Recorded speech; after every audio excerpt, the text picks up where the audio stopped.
नमस्कार दोस्तों, मैं पुलकित मोहन सिंगला। स्वागत है आपका हमारे चैनल में। दोस्तों, आज हम इस विषय में बात करेंगे कि अगर आप कुंवारे रह जाते हो तो क्या इसमें आपका कोई दोष है, इसमें कोई गलती है, क्या कुदरत आपसे नाराज़ है, क्या दुनिया में आपको बहुत ही ज़्यादा आप अभागे हो। बहुत लोगों का सवाल होता है और अक्सर ये सवाल वो अपने मन से करते हैं, खुद को बुरा समझने लगते हैं, खुद के कर्मों को कोसने लगते हैं, खुद की किस्मत को कोसने लगते हैं।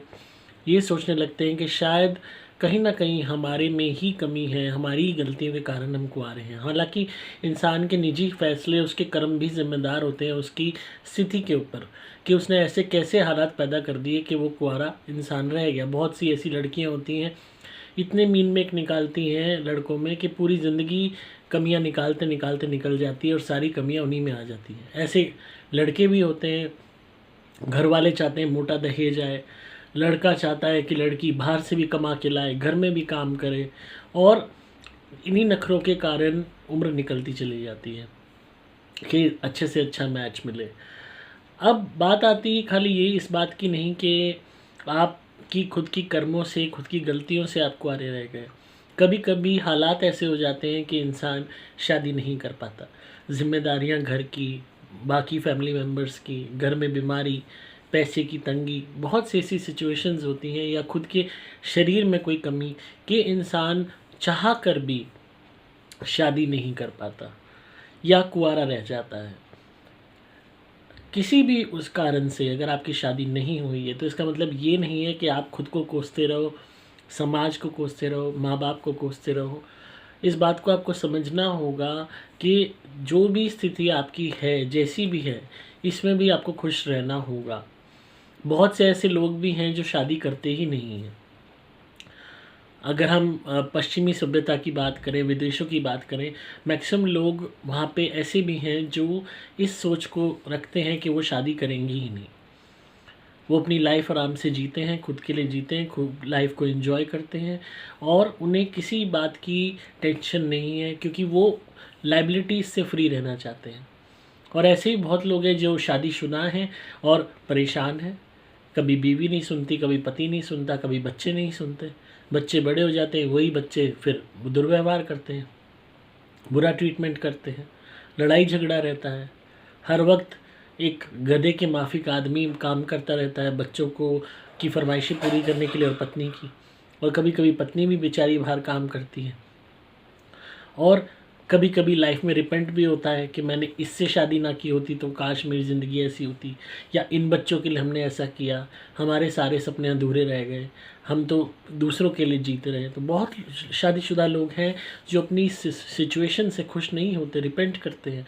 यहाँ तक कि कुंवारे लोगों को देख के जलन हो जाती है कि ये तो देखो कितनी मौज में है, जहाँ मर्जी यहाँ चले जाएं, जहाँ मर्जी घूम लें, किसी से भी बात कर लें, अपने शौक़ पूरे कर रहे हैं, जो भी इनकी इच्छाएं थी उन्हें पूरे कर रहे हैं। यहाँ इच्छाओं को मारना पड़ रहा है हर कदम पे, हर वक्त पे। तो कोई भी इंसान खुश नहीं है अपनी स्थिति में। कहने से मतलब ये है, चाहे शादीशुदा इंसान है, चाहे कुंवारा इंसान है। वो कहते हैं ना, देख पराई चौपड़ी क्यों ललचाया जी, रूखा सूखा खा के ठंडा पानी पी। तो दूसरे को देख के लगता है कि वो बहुत मज़े में है।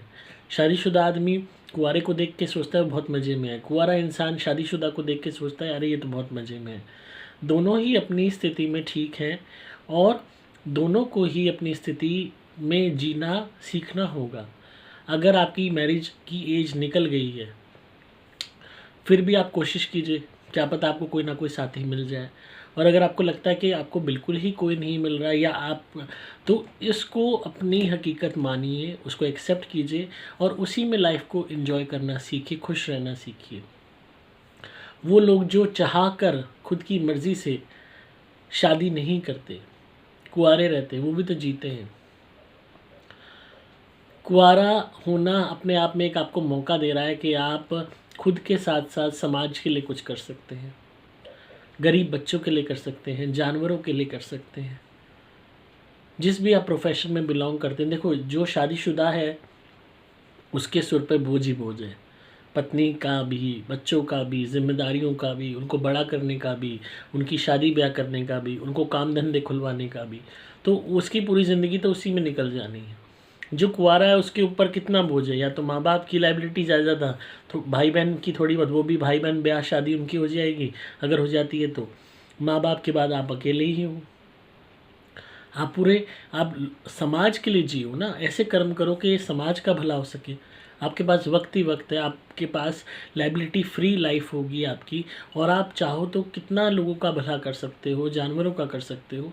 अपने आप में अपने जीवन का जो मेन उद्देश्य है आने का, उसको पूरा कर सकते हो। मैं ये नहीं कह रहा कि आप शादी ना करो, ना ही मैं ये सलाह दे रहा हूँ कि आप शादी ना करके करो। मैं उन लोगों के लिए कह रहा हूँ जो शायद शादी ना कर पाए या कुंवारे रह गए।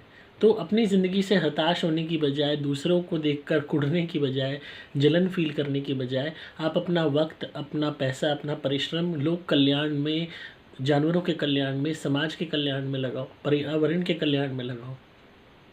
कहीं ना कहीं आपका इस धरती पे आने का, आपकी आत्मा का आध्यात्मिक पर्पस भी पूरा हो जाएगा, भौतिक पर्पस भी पूरा हो जाएगा, और कहीं ना कहीं आप इस पूरे प्रकरण में इतने अच्छे कर्म कर जाओगे कि शायद आप मोक्ष भी पालो। एक साल में 365 दिन होते हैं। अगर आपकी आयु 30 साल, 40 साल भी हो, 60 साल भी हो, यूँ कर लो 80 साल भी हो, उसमें से आपने 20-30 साल, 40 साल भी आपने भलाई के काम कर लिए, जानवरों की भलाई के, या आपने पेड़ उगा लिए इतने सारे, या गरीबों की भलाई के काम आपने कर लिए, उनका कुछ अच्छा कर दिया। सोचो, हर रोज़ आपसे सत्कर्म अगर कोई हो रहा है, 30-40 साल, एक साल में 365 दिन होते हैं, कितना सत्कर्म आप करके जाओगे इस दुनिया से। क्या कोई भी शादीशुदा इंसान इतना सत्कर्म कर पाता है? नहीं कर पाता। हर वक्त टेंशन होती है ऑफिस की, अगर उसका खुद का व्यापार है तो उसकी, फिर बच्चों की फरमाइशें पूरी करने की, फिर घर के निजी झगड़े, फिर कभी रिश्तेदारों की रिस्पॉन्सिबिलिटी, कभी शादी ब्याह, कभी कुछ कभी कुछ। तो हर परिस्थिति को एक अवसर के तौर पे लो। ये एक अवसर कहीं ना कहीं ईश्वर ने आपको प्रदान किया है कि आप अपने वक्त को बर्बाद करने की बजाय, दूसरों को देख के जलन करने की बजाय, इसी का सदुपयोग करो और सत्कर्म को अपने जीवन में शामिल करो। आप एक बड़े रूप में सोचो, खुद को एक आत्मा के तौर पे सोचो। वैसे भी तो इस दुनिया में अकेले ही आए थे, कौन आया था आपके साथ, और अकेले ही जाओगे। तो ये जो बचा हुआ पीरियड है इस पृथ्वी पे, उसमें तो जितने ज़्यादा सत्कर्म कर सकते हो अपने हाथों से कर जाओ। तो आई होप आपको आज की वीडियो पसंद आई होगी, और जिनका भी सवाल था उन्हें जवाब मिल गया होगा। तो इसी तरह सुनते रहिए, प्यार देते रहिए, सब्सक्राइब कीजिए चैनल को, ताकि आपको पारलौकिक और आध्यात्मिक दुनिया का ज्ञान मिलता रहे। अगर आप किसी भी नेगेटिविटी या भूत प्रेत ब्यादा से परेशान हैं, ब्लैक मैजिक से परेशान हैं, तो आप मेरी धुनी मंगाइए, घर में जलाइए। चाहे सुपर प्लैटिनम, चाहे सुपर स्पेशल एक्स्ट्रा, चाहे सुपर गोल्ड, आपको बहुत अच्छे रिजल्ट्स मिलेंगे। आप मेरे द्वारा भी मंत्र कवच या लॉकेट भी धारण कर सकते हैं अपनी रक्षा के लिए। आपको सिंपली मोबाइल नंबर 8130331007 पे व्हाट्सएप मैसेज या कॉल करना होगा। डिस्क्रिप्शन में आपको डिटेल्स मिल जाएंगी। मैं हूँ आपका दोस्त पुलकित मोहन सिंगला।